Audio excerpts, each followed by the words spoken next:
नमस्ते, प्रदीप अहलावत नाम है हमारा और आप देखना शुरू कर चुके हैं एलिसिट ई लर्निंग। और इस वीडियो में हम आपको बताने वाले हैं गोलकनाथ जजमेंट के बारे में। और गोलकनाथ केस की जो जजमेंट है वो जजमेंट इसलिए भी इम्पोर्टेंट है क्योंकि इससे पहले जो दो जजमेंट हमारे पास आती हैं, एक हमारे पास शंकरी प्रसाद की आती है और एक हमारे पास किसकी आती है, सज्जन सिंह की। इन दोनों जजमेंट में ये कहा गया था कि जो आर्टिकल 368 है उसके पास जो पावर है वो ज़्यादा है किससे, आर्टिकल 13 से।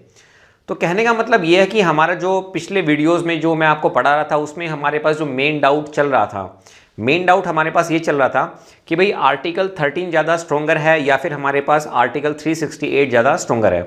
तो ये समस्या स्टार्ट कहाँ से होती है? ये समस्या स्टार्ट होती है जब हमारे जो फर्स्ट प्राइम मिनिस्टर थे पंडित नेहरू, वो एक कॉन्स्टिट्यूशनल अमेंडमेंट करते हैं। कब? 1951 में।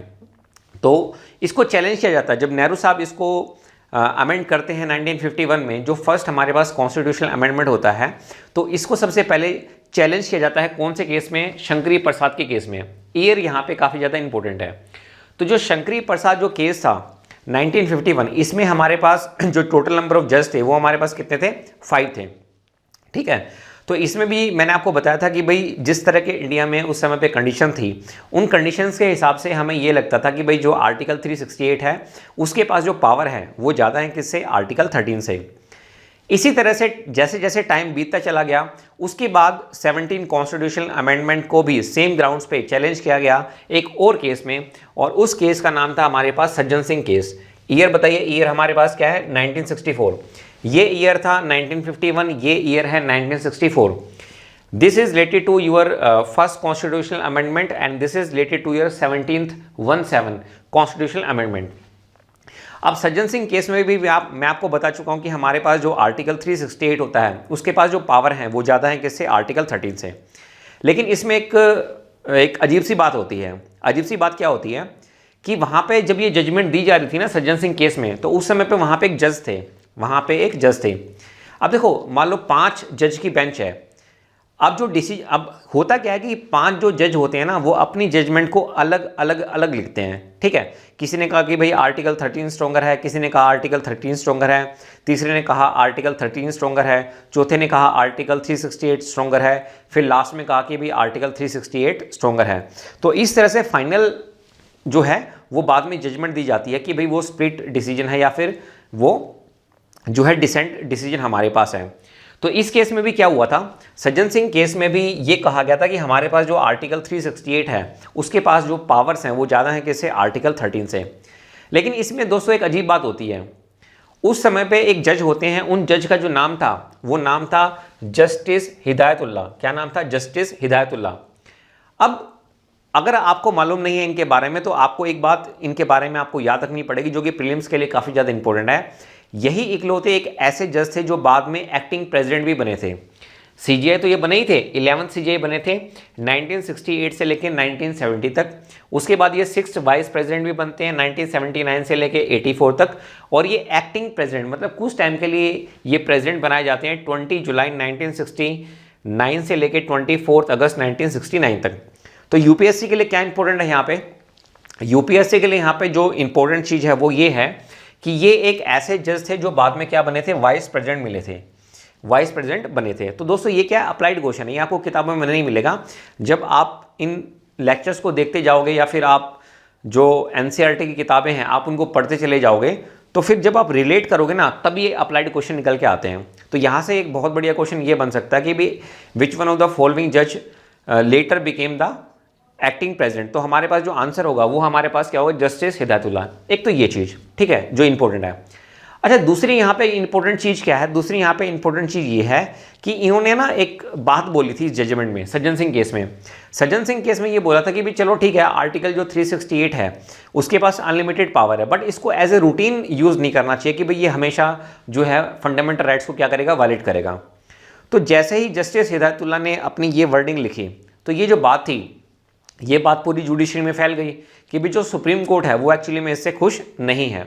और मैडम इंदिरा गांधी भी बहुत परेशान थी क्योंकि मैडम इंदिरा गांधी चाहती थी कि भी जो आर्टिकल 368 है, ठीक है, आर्टिकल 368 क्या है? वो पार्लियामेंट की पावर है, पार्लियामेंट कुछ भी अमेंड कर सकता है। ठीक है। अब पार्लियामेंट में कौन जाते हैं? मेंबर ऑफ पार्लियामेंट जाते हैं। उनको कौन चुनते हैं? उनको हम लोग चुनते हैं।